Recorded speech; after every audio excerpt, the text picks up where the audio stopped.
এবার কোনো পরিবারের সরকার নয়, জনগণের সরকার গঠন করা হবে, এ কথা বলেছেন জামায়াত ইসলামের আমির ডাক্তার শফিকুর রহমান। মঙ্গলবার রাতে 11 দলের বৈঠক শেষে সংবাদ সম্মেলনে তিনি জানান, উৎসবমুখর পরিবেশে ভোট দিতে ঘরে ফিরছে মানুষ। এই ভোটে যে কোনো অপতৎপরতা রুখে দিতে সজাগ আছে তরুণরা। এর আগে এক ব্রিফিংয়ে এজেন্টদের ভয় ভীতি দেখানোর অভিযোগ করে জামায়াত।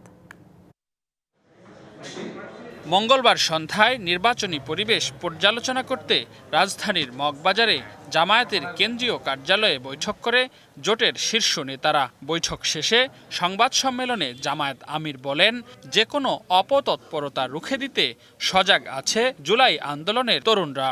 আমাদের অঙ্গীকার হচ্ছে দুর্নীতির বিরুদ্ধে স্পষ্ট অবস্থান, এবং আমরা সমাজে সুশাসন বা গুড গভর্নেন্স দেখতে চাই। এর সাথে সাথে আমরা সমাজে সর্বত্র ন্যায় বিচার কায়েম করতে চাই।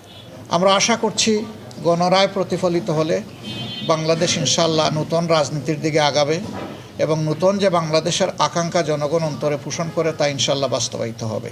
জনগণের রায় জোটের পক্ষে এলে তরুণদের হাতে দেশ তুলে দেওয়ার ঘোষণা দেন জামায়াত আমির। বলেন, নিশ্চিত করা হবে ন্যায় বিচার, বাড়ানো হবে কর্মসংস্থান। আপনি ভোট দেওয়ার পরেও আপনার ভোট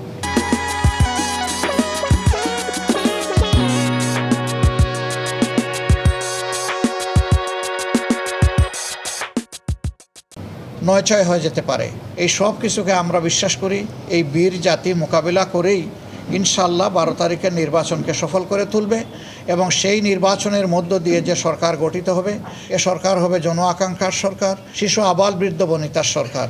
এই সরকার কোনো দলের হবে না, এই সরকার কোনো গোষ্ঠীর হবে না, এই সরকার কোনো পরিবারের হবে না। দেশবাসীকে হাঁ ভোট দেওয়ার আহ্বান জানিয়ে ডাক্তার শফিকুর রহমান বলেন, হাঁ বিজয়ী হলে জিতে যাবে বাংলাদেশ, বাস্তবায়ন হবে জুলাই বিপ্লবের আকাঙ্ক্ষা। হাঁ যদি বিজয়ী হয় তাহলে অতীতের নির্যাতন নিপীড়নের অবসান ঘটবে। এর আগে বিকেলে আরেক সংবাদ সম্মেলনে জামায়াত অভিযোগ করে দেশের বিভিন্ন স্থানে তাদের নির্বাচনী এজেন্টদের ভয়ভীতি দেখানো হচ্ছে। আমাদের যারা এজেন্ট আছেন তাদেরকে বিভিন্ন ধরনের হুমকি দেওয়া হচ্ছে, দেখে নেওয়া হবে, তাদেরকে লাঞ্ছিত করা হবে, এই ধরনের বিভিন্ন তথ্য আমরা বারবার পাচ্ছি। কোনো ধরনের কোনো সমস্যা তৈরি যাতে না হয় এই ব্যাপারে আমরা নির্বাচন কমিশন, আইন শৃঙ্খলা বাহিনীকে অনুরোধ জানাচ্ছি যে সমস্ত আসনগুলোতে বডি ক্যামেরা একটু বেশি, সেখানে আবার জামাতের বা 11 দলের প্রার্থীরা আছে, আর যেখানে বডি ক্যামেরা কম সেখানে অন্য দলের প্রার্থীরা আছে।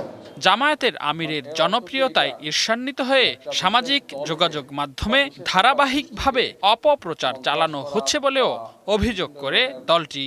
অবিলম্বে পদক্ষেপ গ্রহণের জন্য আমরা অনুরোধ জানাচ্ছি। দুষ্কৃতিকারীদেরকে গ্রেফতার করা, তাদের আইনের মুখোমুখি করা আমরা দাবি জানাচ্ছি। রিদওয়ানুল হক, ডিবিসি নিউজ, ঢাকা।